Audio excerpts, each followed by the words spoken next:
मित्र Nehemiah जे चौथे अध्याय में 12 उभो थयल विरोध जो नेहमिया जो प्रत्याघात रजू करे थो। लोग एवर सुधी यरूशलेम नगर जे फिरंदे चारे बाजू जे कोट अर्धी ऊंचाई सुधी बधी गयो हो।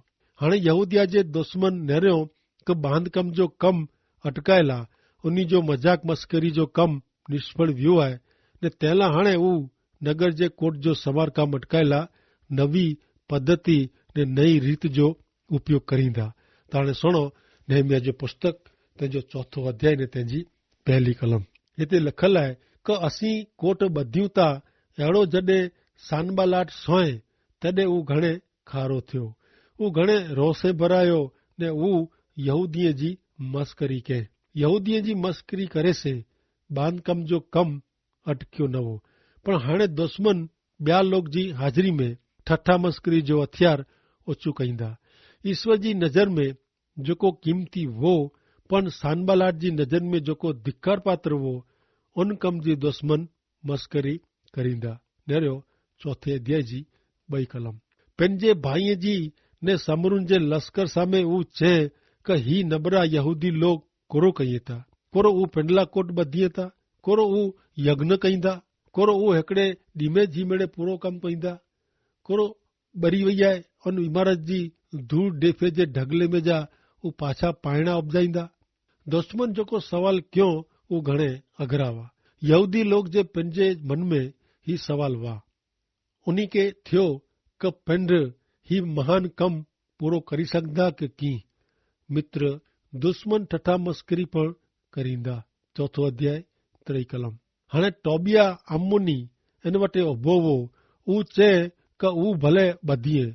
उन्ही जे पाइण जे कोट मथे हिकिड़ो सियाड़ पण चढ़े त पण टुटी पवंदो। अम्मोनी टोबिया ठठा मस्करी करे अहिड़ो माण्हू हो। ऊ कटाक्ष में ठठा मस्करी करी रहियो आहे। ऐं नेरियो यहूदीअ जा दुश्मन उन्ही जी कहिड़ी मस्करी कयो। लगातार मेहनत करींदल हिन लोक लाइ अहिड़ी मस्करी सचई नबरा करी वञे अहिड़ी हुई।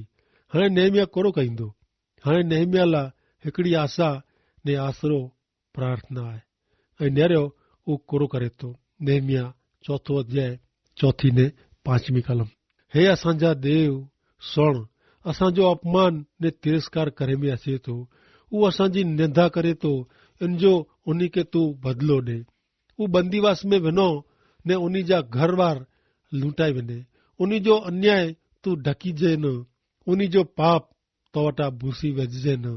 की त ऊ बंदीदल वटे तोखे विरचायो आहियो। यरूशलेम नगर ने ईश्वर जे मंदिर जे समार कम में अटकाईंदल ही लोग ईश्वर जा ने यहूदीअ जा दुश्मन हुआ। यर्मिया जी ही प्रार्थना मूसा जे नियम प्रमाणे आहे। नियम नीचे यहूदीअ के न्याय मंगे जो पूरो अधिकार हो। दुश्मन जो योग्य न्याय थिए अहिड़ी मंगणी योग्य हुई जेकी प्रभु यीशु ख्रिस्त विश्वासी ला ही बाबत फेराए वेंदो आहियो। अॼु पाण खे बदिलो ॻणे ला प्रार्थना करे जी न आहे। एफएसी चौथो अध्याय ने 32 कलम में जणाइए था कि हिकिड़े ॿिए ते प्रेमी ने नम्र हृदय जा थियो ने जी ईश्वर आके ख्रिस्त जे कारणे माफ़ी ॾिनो तीअं ई हिकिड़े ॿिए खे माफ़ करियो। अॻियां माथी जे सुवार्ता जे 5वें अध्याय जी 44 कलम में पण लिखल आहे कि आजे दुश्मन ते प्रेम करियो ने जेको आके सताईं था उन लाइ प्रार्थना करियो। अॻियां रोमन 12 अध्याय ने 19 कलम में चए था कि मुंहिंजा मित्र वैर वारी जा न, इन जे बदिले ऊ कम ईश्वर जे कोप के करेला ॾियो। शास्त्र में लिखल आहे वैर वारणो ऊ मुंहिंजो कमु आहे ने आऊं बदिलो गिंदो। अहिड़ो प्रभु चवनि था। जीवन में अहिड़ी केतिरी बाबतूं वे थी जंहिंखे पाण प्रभु यीशु ख्रिस्त जे हथ में सौंपी ॾियणी खपे। प्रभु इन जो निराकरण करींदा। जब पाण इनखे हल करे जो प्रयत्न कयूं त इन जो अर्थ अहिड़ो थिए कि पाण ईश्वर पर जे विश्वास से जीवो नथा। हक़ीक़त में त ईश्वर जे बालक के ईश्वर जी तलवार रूपी ईश्वर जे वचन जो उपयोग करींदे सिखियो खपे। पंहिंजे जीवन में जेको बूंडी बाबत वे, जेको खोटी बाबत वे, इनमें पाण खे ही वचन रूपी तलवार घुसाइणी पए। तंहिं भेरो ईश्वर जे वचन जो उपयोग जंहिंजा दिल ॾुख से जुड़ी पिया आहिनि, ॾुखी आहिनि, उन्ही ते मलम पट्टी तरीक़े कयो खपे। हाणे पां नेरियो तीं नियम नीचे लोग अहिड़ी प्रार्थना कईंदा हुआ का उन्ही जे दुश्मन जो न्याय करे में अचे। पां खे यादि रखियो खपे का ईश्वर जे लोक जा दुश्मन खरेखर त ईश्वर जा दुश्मन वह था। जबकि ईश्वर जे बालक जो जीवन वो मात्र प्रार्थना वारो ज जीवन न आहे, पण इनमें घणे हलणो पए थो ने इनमें लड़ाई पण कहिड़ी पए थी। हाणे नेरियो ही लोग कोड़ो कयूं था। चौथे अध्याय जी 6 कलम। इन प्रमाणे असीं वो कोट ॿधियो ने शहर जी आजू बाजू फिरंदे सॼो कोट इन जी अर्धी ऊंचाई सुधी ॿधियो की का लोक के कम करे जो मन वो। नेहमिया दुश्मन जे कटाक्ष तरफ ध्यान ॾिने न, पण वो ईश्वर के प्रार्थना के ने बांधकम जो कम चालू रखे। हिन रीते ठट्ठा मस्करी जो विरोध लोग ध्यान में रखियो न। अॻियां नेरियूं नेहमिया जे चौथे अध्याय जी 7वीं कलम। सानबालात टोबिया अरबी लोग, अम्मोनी लोग ने आशदोदी लोग सोयो का यरूशलेम लोग जे कोट जो समारकाम हले तो ने खड्डा पूरा जेता तॾहिं उन्ही के घणे खार विया। यहूदी प्रजा जा दुश्मन जॾहिं नेरियो का यहूदी लोग जी मस्करी करे से यरूशलेम नगर जे कोट जो बांधकाम अटकियो न आहे। ऊ नेरीने हाणे ऊ ॿियो मार्ग जलीअ था। नेरियो चौथो अध्याय 8 ने 9वीं कलम। यरूशलेम विरुद्ध वेडे जी ने उन्ही जे कम में भंगाण विझे जी उन्ही मीणी भेरा थईने कपटी योजना कयो। पण असीं असांजे देव जी प्रार्थना कई ने रात ॾींहुं उन्ही जी तपास करेला चौकीदार रखिया। फिर थी पा नेरियूं त प्रार्थना ऊ नेहमिया जे आशा ने आसरो आहे। हाणे इन जो कम ने हेतु आहे प्रार्थना ने चौकी कहिड़ी। धार्मिक सूत्र जो उपयोग करणो खासो आहे। जॾहिं पां हिन सूत्र के कीक टेको ॾियूं त घणे लोग अहिड़ो चवनि था कि पां हिन बाबत ला प्रार्थना कयूं ऐं अहिड़ो किथे सोयो आहियो। पण आऊं जाणेला मंगा तो कि ऐं प्रार्थना करे पोइ कोरो करेला मंगो था। अॼु घणे लोग अहिड़ा आहिनि जेको धार्मिक सूत्र जो उच्चार कईं था पण इन जो अमल कईं नथा। नेहमिया पण कोई धार्मिक सूत्र उच्चारी सकियो वो। हू चई सकियो वो कि असांखे प्रभु ते भरोसो आहे। असीं कोई पगला भरीबो न, जवाबदारी फुगाए ॾिने जो ही सवलो मार्ग वो। अॼु घणे लोग अहिड़ो कईं था। व्यक्ति जो ईश्वर ते भरोसो रखंदी वे त हू ज़रूर कम करींदो। नेहमिया ॼाणंदो वो कि दुश्मन उन्ही ते हुमिलो करे जी तैयारी करी रहिया आहिनि। तंहिं लाइ हू चौकी करेला चौकीदार ठहिराए। हाणे यहूदी प्रजा लाइ ॿारनि ज मुश्किली उभी थी हुई। अहिड़ो न आहे, उन्ही में पण मुश्किली हुई। हाणे नेरियूं अॻियां चौथे अध्याय जी 10वीं कलम। यहूदिया जा लोग चयो कि हिलकरियो थकी विया आहियूं ने कचरो त अञा घणे आहे। तंहिं लाइ असीं कोट ॿधी सघूं नथा। ही समय घणे संभाल रखे जो टाइम आहे। कारण शैतान के में जानू अहिड़ी हालत में मिणीनु वधु नुक़सान करी सके अहिड़ो आहे। ईश्वर जे लोक विरुद्ध शैतान जो मिणीनु वॾो हथियार ईश्वर जे लोक के निराश करणा उहो आहे। सची ॻाल्हि कार्यक्रम तैयार करे में शैतान घणे बार हिन हथियार जो उपयोग कयो आहे। पण ईश्वर हरेक समय में उन्ही जी कृपा वधू कयो हुयो। शैतान पंहिंजे मीणी जे जीवन में पांखे निराश करे जो प्रयत्न करे थो।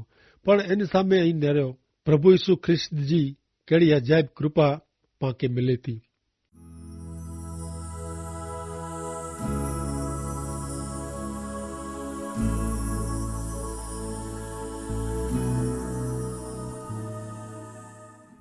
नेहमिया चौथो अध्याय 11 ने 12 कलम।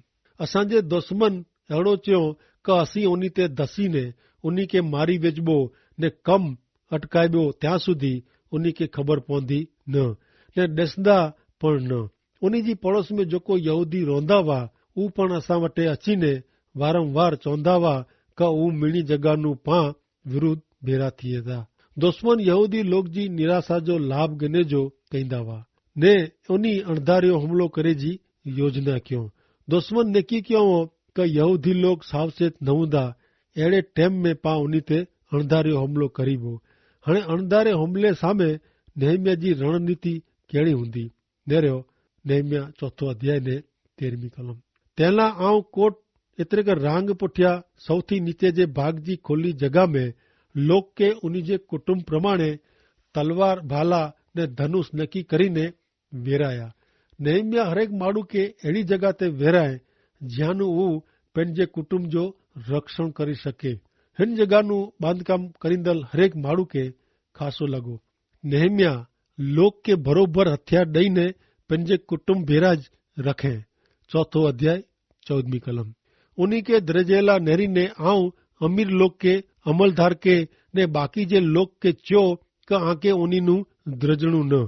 वॾा ने द्रा जड़े यहोवा जो स्मरण कर्यो, याद कर्यो ने आंजा भा छोकरा छोकरियों स्त्रियों ने आंजे घरेला रुओ। लोक के ईश्वर के याद कहना ऊ उन्हीं जो सूत्र वो। ही हकीकत में ता लड़ाई जो पड़कार वो। बाइबल जे नए करार जे विभाग में प्रेषित पाउल तिमोथी के च्योवो क प्रभु यीशु ख्रिस्त के याद कर। विश्वासी जी ही लड़ाई जो पुकार है। नेहमिया जे समय में ईश्वर जो स्मरण कर ऊ युद्ध जो ललकार वो। हाणे अॻियां नेरियो चौथे अध्याय जी 15वीं कलम। असांजो शत्रु सोयो क असांखे उन्हीं जे इरादे जी ख़बर पई आहे ने देव उन्हीं जी योजना रद्द कयो हुयो। तॾहिं असीं मिड़े रांग मथे पंहिंजे कम ते पाछा विया। यहूदी लोग हाणे पंहिंजे कम ते पाछा फिरी सके थी हुआ। दुश्मन पाछा हटिया हुआ। दुश्मन खे ख़बर पई क यहूदी मथे हू अणधारियो हुमिलो करी सघंदा न। नेहमिया हिकिड़ो कम करींदल माण्हू आहे। इन वटि अञा वधू रणनीति आहे। मूंखे नेहमिया सचई घणे गमे थो। नेरियो चौथे अध्याय 16 ने 17वीं कलम। उन समय मुंहिंजा अर्धा चाकर कम ते चढ़िया ने ॿिया अर्धा यहूदीअ जे मिड़े लोग जे रक्षण लाइ भाला ढालूं धनुष ने कवच रखंदा हुआ। जेको राग ॿधींदा हुआ ऊ ने जेको मथे ते भार उपाड़ींदा हुआ ऊ पण हथियार सामे रहंदा हुआ। उन्हीं मिजाज जो हरेक हिकिड़े हथ से कम कईंदो वो ने ॿिए हथ में हथियार रखंदो वो। ही बाबत मूंखे घणे गमे थी। हरेक माण्हू जे हिकिड़े हथ में बांधकम जो थापो वो ने ॿिए हथ में पंहिंजे रक्षण लाइ तलवार हुई। अॼु विश्वासी जे हथ में ही बोय साधन वे इनजी ज़रूर आहे। थापो सूचवे थो क विश्वासीअ खे पंहिंजे पवित्र विश्वास जो घड़तर करे जी ज़रूर आहे। मित्र पंहिंजे हथ में विश्वासी रूपी थापो रखे जी ज़रूर आहे। तंहिं भेरो पंहिंजे ॿिए हथ में पवित्र आत्मा जी तलवार रूपी ईश्वर जा वचन रखे जी ज़रूर आहे। ही घणे महत्व जी ॻाल्हि आहे। ईश्वर जे वचन रूपी तलवार से पां पंहिंजो रक्षण करी सघूं। हिकिड़े हथ में थापो ने ॿिए हथ में तलवार। भले हाणे नेरियूं नेहमिया जे चौथे अध्याय जी 18 थी 20 कलम। बांधकम करींदल पंहिंजी तलवार कमर ते लटकाईने कम कईंदा हुआ। रण सिंगड़ो वजाईंदल मूं वटि हो। ऐं अमीर माण्हू के अमलदारे के ने बाक़ी जे लोग के चयो क कम महाभारत ने घणे आहे ने पां रांग मथे हिकिड़े ॿिए घणे छिटा हलिया विया आहियूं त उन जॻह ऐं रण सिगड़ो आवाज़ सुणो तॾहिं हुते आके असां वटि अची वञणो। पंहिंजो देव पाण लाइ युद्ध करींदो। नेहमिया चए आऊं चौकी पेरो करींदो ऐं जिन जॻह रण सिंगड़ो वजंदे सुणो तॾहिं हुते असां वटि दौड़ी अची जा ने पां दुश्मन जो सामनो करीबो। हाणे नेरियो 21वीं कलम। नेहमिया 4 कलम 21। हिन प्रमाणे असीं कम कईंदा हुआ। अर्धा लोग वहेली सवारनु तारा ॾेखारिजे ત્યાં સુધી भाला खणीने उभा रहंदा हुआ। ही लोग हिकिड़े ॾींहं में 8 कलाक करता वधु कम कईंदा हुआ। हू सवारनु सांझी સુધી कम कईंदा हुआ। प्रभु जे कम में सख़्त मेहनत मजूरी कईंदा हुआ। चौथो अध्याय 22वीं कलम। वरी उन जी टाणे आऊं लोक के चयो क हरेक माण्हू पंहिंजे चाकर साथे यरूशलेम में उतारो करणो क रात जो हू असांजी चौकी कईं ने ॾींहं जो मेहनत करे। यरीखो जहिड़े छेटे छेटे आवल लोक के नेहमिया चए क ऐं नजीक ज रोजा कारण आके रात जो चौकी पेरो करे जो आहे। चौथो अध्याय 23वीं कलम। ई आऊं मुंहिंजा भाउ मुंहिंजा सेवक ने मुंहिंजे हथनि जे जा रक्षक सिपाही उन्ही में जा जो कोई पण पंहिंजा कपिड़ा उतारींदो न हो। हरेक पंहिंजो हथियार भेरो रखीने पाणी जे ठिकाणे वेंदो हो।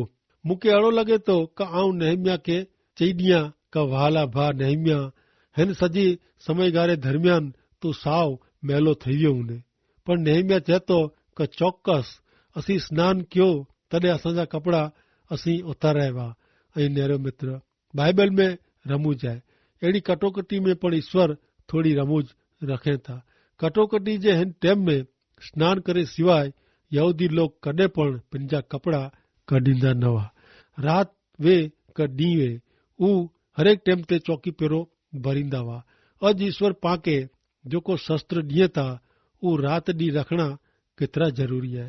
एफएसी 6 अध्याय 10 ने 11वीं कलम में चेता कि अंत में प्रभु साथे जी संगत में ने उन्हीं जी महान शक्ति से ताकतवारा बनो जेथी शैतान जी बूंढी चालाकी जी सामे अहीं सामनो करी सको. तेला ईश्वर आके जेको शस्त्र एतरे के हथियार दिए था ऊ पहरी गनो.